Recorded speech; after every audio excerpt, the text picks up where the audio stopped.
भगवान का संतुलन भी कितना अजीब है। 100 किलो अनाज का बोरा जो उठा सकता है वो खरीद नहीं सकता, और जो खरीद सकता है वो उठा नहीं सकता। कौन कहता है नेचर और सिग्नेचर कभी बदलते नहीं हैं? बस एक चोट की जरूरत है। अगर उंगली पर लगे तो सिग्नेचर बदल जाता है, और दिल पर लगे तो नेचर भी बदल जाता है। देश विदेश से देख रहे सभी दर्शकों को मेरा प्यार भरा नमस्कार। मैं हूं मोहित कमिल श्रीमाली। आप सभी का स्वागत करता हूं आपके अपने चैनल पर और सूर्य के तुला राशि में प्रवेश के इस विशेष एपिसोड में। यह एपिसोड आपकी राशि पर यानी कि मून साइन पर बेस्ड रहेगा, और इसी बेसिस पे आपको प्रेडिक्शन दिए जाएंगी। वैदिक ज्योतिष में वर्णित नवग्रहों में सूर्य को राजा की उपाधि प्राप्त है। सूर्य एक अग्नि तत्व और लाल वर्ण वाले ग्रह हैं, और ज्योतिष शास्त्र के अनुसार सूर्य को सिंह राशि का स्वामी माना जाता है। मेष में ये उच्च के माने जाते हैं तो तुला राशि में नीच के माने जाते हैं। इसके अलावा सूर्य को आत्मा और पिता का कारक भी कहते हैं। ज्योतिष शास्त्र में सूर्य को उच्च सरकारी सेवा, मान सम्मान का कारक मानते हैं, और कुंडली में सूर्य की शुभ स्थिति हो तो राजनीतिक जीवन में सफलता दिलवाते हैं, और सूर्य को आत्मा का कारक भी मानते हैं। इसलिए यदि आपकी कुंडली में सूर्य शुभ स्थान पर है तो आप आत्मज्ञान प्राप्ति की तरफ उन्मुख रहते हैं। अब सूर्य के अशुभ प्रभाव से मान सम्मान में भारी गिरावट देखने को मिलती है, आत्मविश्वास में कमी होती है, पिता से मतभेद रहते हैं, और आंखों से जुड़ी किसी तरह की कोई ना कोई समस्या उत्पन्न होती है। सूर्य के तुला राशि में प्रवेश करने के साथ ही मंगल और बुध के साथ युति हो जाएगी, तो वहीं राहु और गुरु के साथ में दृष्टि संबंध बन जाएगा। इस युति और दृष्टि संबंध का क्या परिणाम है, सबसे पहले इसी पर विश्लेषण करते हैं। तो सूर्य के साथ मंगल की युति होने से अहंकारी के साथ साथ अत्यंत ही महत्वाकांक्षा जागृत होती है। जो व्यक्ति है साहस और दंभ से भर जाता है। यह योग हृदय रोग देने में भी सक्षम साबित होता है, और अगर आपके घर परिवार वाले जोखिम भरा काम करने से मना करते हैं तो समझ जाइए कि वे लोग आपकी उन्नति को रोक रहे हैं। आप अपने आप को किसी भी क्षेत्र में श्रेष्ठता सिद्ध करने के लिए योग्य यहां पर बन जाते हैं। फिर बात होती है सूर्य और बुध की युति। तो यहां पर सूर्य और बुध जब एक साथ होते हैं तो बुध आदित्य योग का निर्माण होता है। बुध बुद्धि के स्वामी है, सूर्य प्रतिष्ठा और तेजस्विता की। जब सूर्य और बुध एक साथ हो जाएंगे तब इन दोनों ग्रहों की शक्ति कई गुना ज्यादा बढ़ जाती है। इस योग से सोचने और समझने की शक्ति कई गुना बढ़ जाती है। सूर्य अपने तेज से बुध को शक्ति में वृद्धि करते हैं, और बुध आदित्य योग राजयोग कारक योग माना जाता है। फिर बात होती है सूर्य के और गुरु के दृष्टि संबंध की। अब ज्योतिष में सूर्य आत्मा, तेज, बल, पराक्रम और साहस के कारक हैं। अब यहीं पर गुरु जो है ये जीव, ज्ञान, धर्म, न्याय, धन, संतान, इन सभी के कारक ग्रह हैं। और गोचर में सूर्य और बृहस्पति की दृष्टि होने पर निश्चित तौर पर धन प्राप्ति का योग घटित होता है, विद्वता सिद्ध करता है, लेकिन इस समय संतान से कष्ट भी प्राप्त होता है। पर आपके लिए एक फायदेमंद स्थिति यहां पे रहेगी कि 18 तारीख को ही बृहस्पति यहां कर्क राशि में प्रवेश कर जाएंगे, जिस कारण से दृष्टि संबंध जो है वो खत्म हो जाएगा। पर सूर्य और राहु का दृष्टि संबंध फिर भी बना रहेगा। सूर्य को पिता मानते हैं, राहु को छाया। जब राहु और सूर्य के साथ दृष्टि संबंध बनता है तो सूर्य पीड़ित होता है। अब इस दृष्टि संबंध से विवाह में विलंब और कई प्रकार की अड़चनें आती हैं।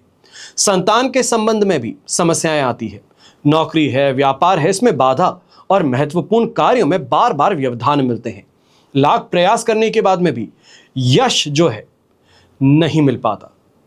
अब यही ग्रहों के राजा, आत्मा के कारक सूर्य देव 17 अक्टूबर को दोपहर को 1:46 पर अपनी नीच राशि तुला में प्रवेश कर जाएंगे। और सूर्य के गोचर परिवर्तन से आपकी राशि पर क्या प्रभाव पड़ेगा, इसी पर आज हम विश्लेषण कर रहे हैं। तो शुरुआत करते हैं सबसे पहले मेष राशि से। तो मेष राशि के लिए 7वें भाव में गोचरवश सूर्य का प्रवेश हुआ है। दांपत्य जीवन में मनमुटाव की, कटुता की उत्पत्ति होती है। जीवन साथी हो या संतान, इनके बीमार होने की शिकायत यहां पर बढ़ जाती है। जिनके विवाह की बात चल रही है, हो सकता है इस समय कुछ अड़चनों का सामना करना पड़े। कामकाज में व्यवधान मिलने लगे, व्यवसाय में बाधाएं उत्पन्न हो, और पैसा फंस भी सकता है। ऐसे समय में लोग बाग कमिटमेंट करके पीछे हट जाते हैं, तो इसका सबसे ज्यादा ध्यान देना है। यात्रा करते हैं तो यात्रा कष्टकारी सिद्ध होती है। पेट के रोग हैं, सिर दर्द है, कमर की मांसपेशियों में खिंचाव है, इन जैसी परेशानियों से आपको जूझना पड़ता है। यहीं मान हानि के कारण मन दुखी भी रहता है। ऐसे में सूर्य के उपाय आपको अवश्य ही राहत प्रदान करेंगे। फिर बात होती है वृषभ राशि की, और आपके लिए 6th हाउस में, छठे भाव में गोचरवश सूर्य का प्रवेश होने जा रहा है। कार्य सिद्धि और सर्व सुखों की प्राप्ति यहां पर होनी संभव है। नए नए सामान की खरीदारी होना संभव है। विरोधियों की, शत्रुओं की पराजय यहां पर संभव है। रोगों में राहत भी प्रदान होती है। विशेष तौर पर दर्द जो है वो यहां खत्म होता है, और सरकारी अधिकारियों से, बड़े लोगों से मार्गदर्शन प्राप्त होता है, फायदा मिलता है। सेल्फ रेपुटेशन जो है यह आपकी बढ़ती है।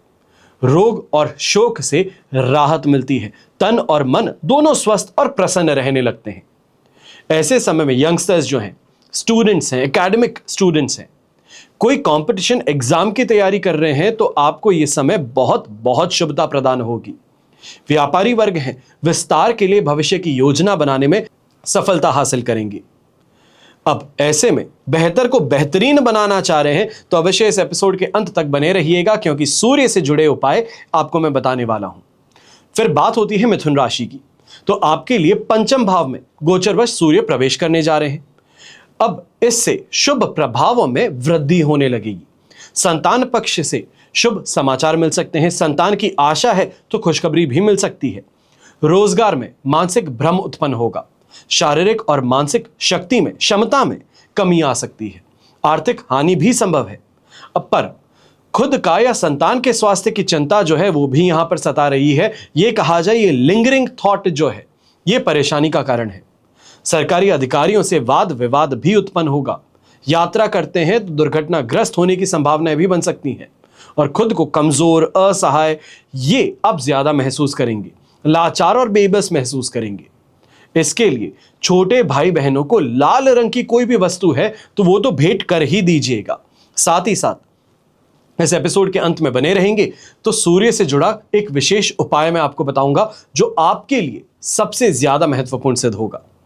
फिर बात होती है कर्क राशि की, और आपके लिए चतुर्थ भाव में गोचरवश सूर्य प्रवेश करने जा रहे हैं।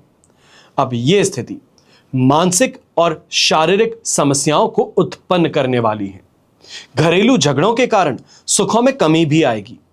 कहा जाता है कि कोई भी क्रूर ग्रह शुभ भावों में बैठता है तो वो वहां में कमी करता है, सुख में कमी करता है। और सूर्य जैसा ग्रह जो अपने तेज ताप के लिए प्रसिद्ध है, वो सुख भाव में जाएगा तो सुखों में कमी करता है। वहीं जमीन जायदाद संबंधी अनेक प्रकार की समस्याएं भी उत्पन्न हो सकती हैं। इस गोचर में अच्छे सुख सुविधाएं आपको नहीं मिल पाएगी। कोशिश आप बहुत कर सकते हैं। अब यात्रा में असुविधाएं प्राप्त होंगी। परिवार के लोग भी विरोध करेंगे, या विरोधी जो हैं वो इस समय में आपको परेशान करेंगे। वैवाहिक सुख में भी अड़चनें आएंगी। मानहानि की संभावनाएं इस समय ज्यादा बढ़ेंगी।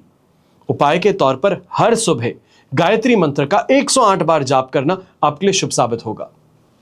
फिर बात होती है सिंह राशि की। आपकी राशि से तृतीय भाव में यानी कि पराक्रम भाव में सूर्य प्रवेश करने जा रहे हैं। रोगों से राहत और सुख, चैन जैसे शुभ फल आपको प्राप्त होते हैं। खुद की ऊर्जा यहां पर ज्यादा बढ़ती हुई महसूस करती है।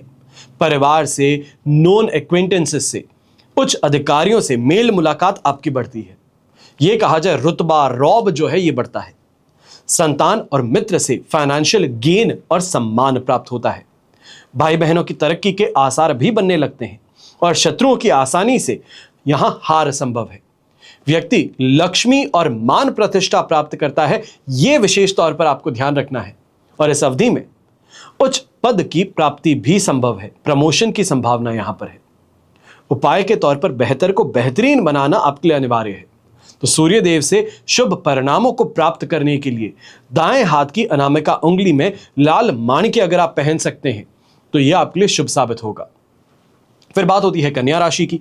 तो आपके लिए द्वितीय भाव में गोचरवश सूर्य प्रवेश करने जा रहे हैं। दुष्ट और बुरे कर्म करने वाले लोगों से मेल मुलाकात होगी। उन लोगों के शिकंजे में आप फंस सकते हैं।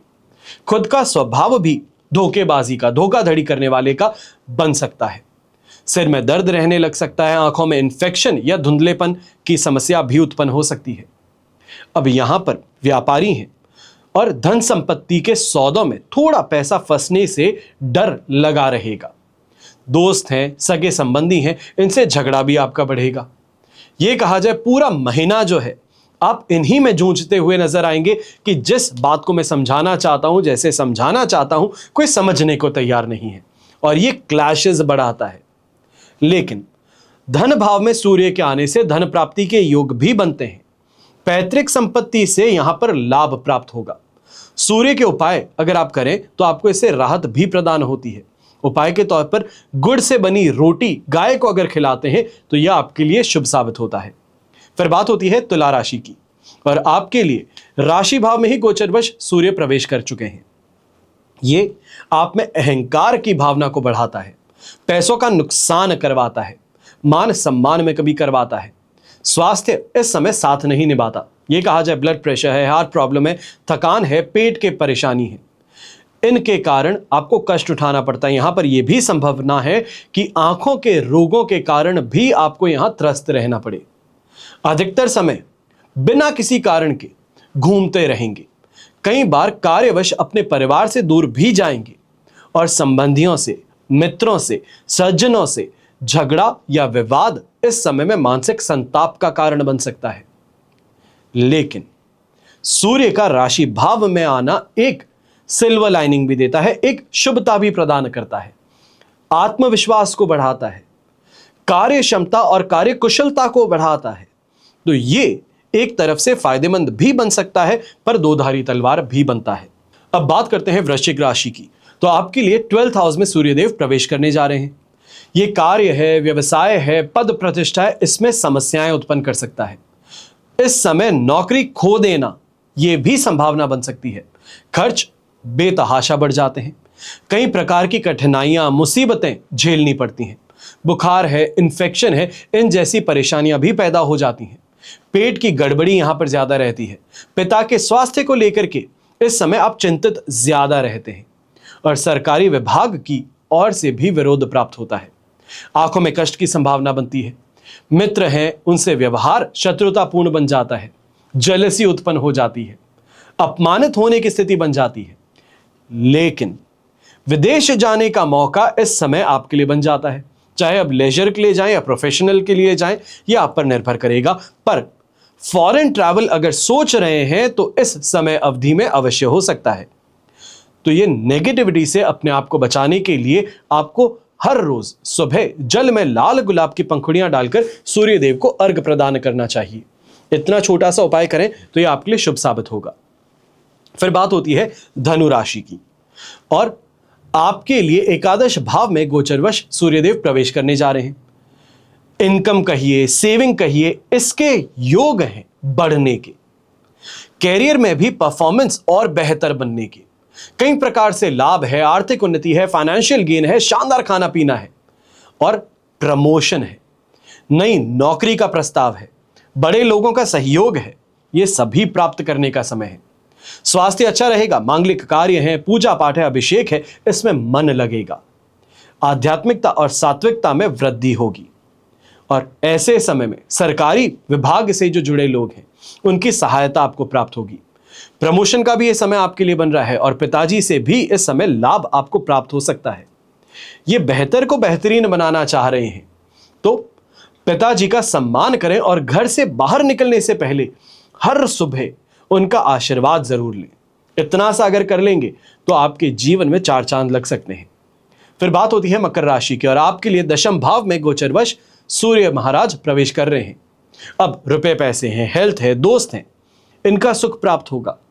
किसी नए प्लान पर यहां पर काम शुरू हो सकता है। नया बिजनेस है, उसको शुरू करने का समय बन सकता है और यह समय पॉजिटिव इंपैक्ट आपकी लाइफ पर डालेगा। नौकरी चेंज करना अगर आप चाह रहे हैं तो उसके भी अपॉर्चुनिटी आपको यहां पर मिलने वाली है। अधिकारी हैं या ये कहा जाए बहुत फेमस लोग हैं, सोसाइटी में जो स्टेटस रखते हैं, इन्फ्लुएंस रखते हैं, उन लोगों से इस समय आपकी दोस्ती बढ़ सकती है। सज्जनों द्वारा लाभ प्राप्त होता है, हर कार्य में सफलता हाथ लगती है। प्रमोशन कहें, अच्छी पोस्ट कहें, इसके मिलने के अवसर इस समय सबसे ज्यादा रहेंगे और सम्मान, गौरव, रुतबा यहां पर बढ़ने वाला है। इस बेहतर को बेहतरीन बनाना चाह रहे हैं तो इस एपिसोड के अंत तक बने रहिए, क्योंकि आपके लिए सूर्य से संबंधित विशेष उपाय बताने जा रहा हूं।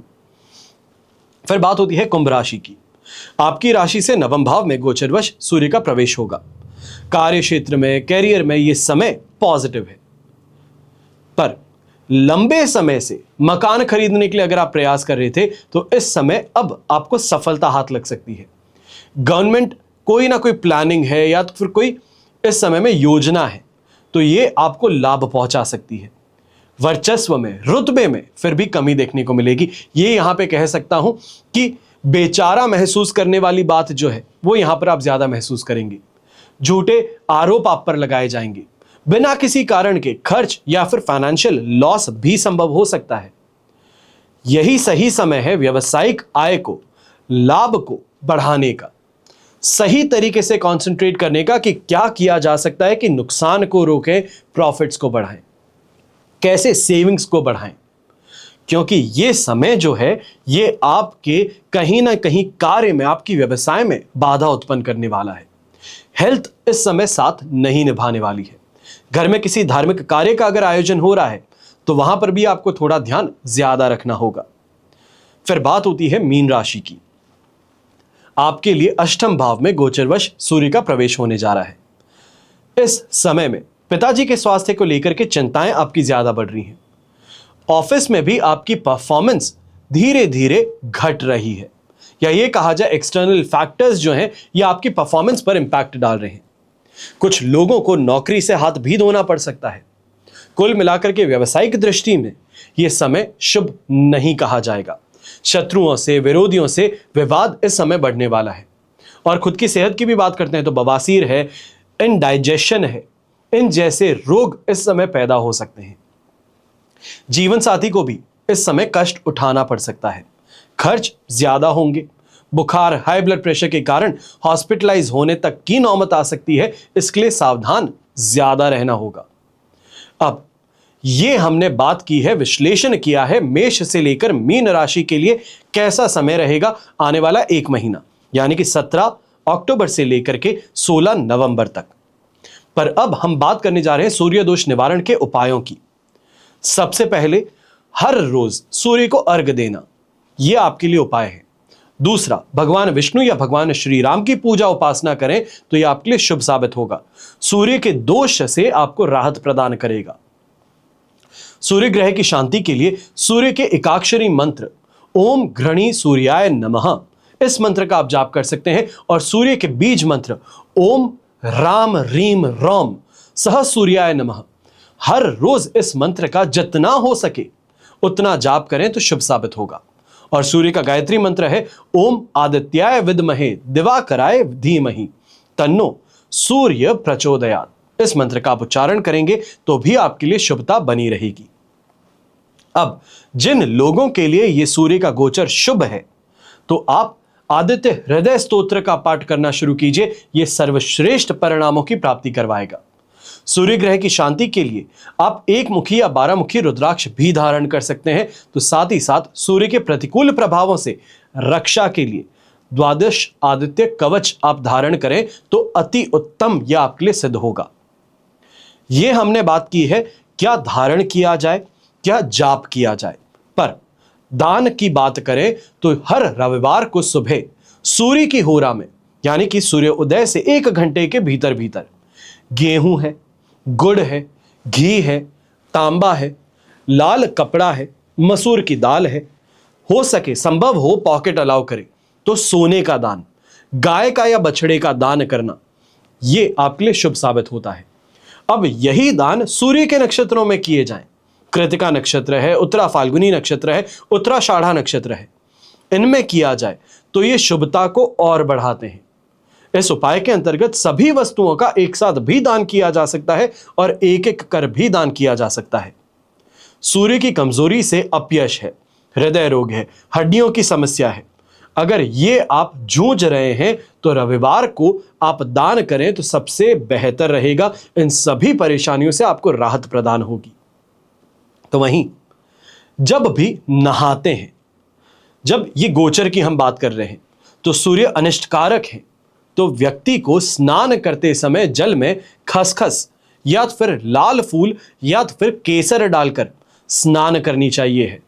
खसखस, लाल फूल या केसर, ये सभी वस्तुएं जो है ये सूर्य की कारक वस्तुएं हैं और सूर्य के उपाय करने पर अन्य अनिष्टों से बचाव भी आपको प्राप्त होता है, लड़ने की शक्ति का विकास भी होता है। ये सूर्य से संबंधित सभी उपायों पर हमने चर्चा की है। आशा करता हूं कि आप जो इस राशिफल को देख रहे हैं, इस चैनल को सब्सक्राइब जरूर करेंगे, अपने भाई बंधुओं के साथ, अपने परिवार के सदस्यों के साथ इस एपिसोड को जरूर शेयर करेंगे। हमेशा की तरह प्रार्थना आप सभी के लिए यही करता हूं और हमेशा करता रहूंगा कि आपका और हमारा परिवार सदैव सुखी रहे, संपन्न रहे, सुरक्षित रहे और स्वस्थ रहे। घर परिवार में बड़े बुजुर्गों का साथ और आशीर्वाद हमेशा हमारे साथ बना रहे। जय श्री राम एवं जय हिंद।